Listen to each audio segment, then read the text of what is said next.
नमस्कार मित्रांनो, आज मी आणलेला आहे ॲरोकचा ॲपेक्स हेल्मेट आणि आहे रॉरिंग टॉयचा जॅकेट. तर आज आपण दोघांची पण अनबॉक्सिंग करणार आहे. तर सर्वात आधी आपण हेल्मेटची अनबॉक्सिंग करूया.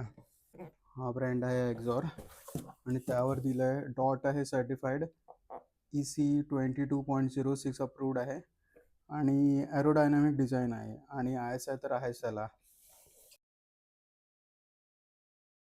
आपल्याला हेल्मेट सोबत मिळतो एक protective cover bag, user manual आणि हेल्मेट नीटली पॅक. आता हेल्मेट बद्दल बोलूया. हा आहे एक्झॉर ॲपेक्स प्रिझम, एक फुल फेस हेल्मेट जो स्पेशली रायडिंगसाठी डिझाईन केलेला आहे.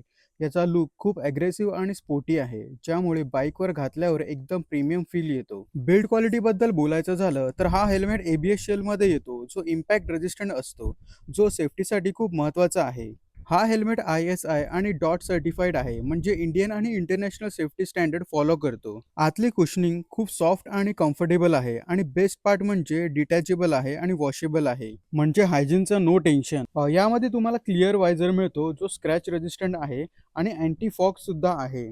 त्यासोबत आपल्याला एक सन वायझर सुद्धा भेटतो. फ्रंट आणि टॉपला एअर वेंट्स दिलेले आहेत, ज्यामुळे लॉंग राईडमध्ये हीट कमी वाटते आणि एअर फ्लो मेंटेन राहतो. यामध्ये तुम्हाला double D ring lock system मिळतो, जो स्ट्रॉंग ग्रिप देतो. हा हेल्मेट साधारण 1500 ते 1600 ग्रॅमच्या आसपास आहे, त्यामुळे लॉंग राईडसाठी बॅलन्स वाटतो. हा हेल्मेट मी फ्लिपकार्टमधून 4000 रुपीजला बाय केला आहे.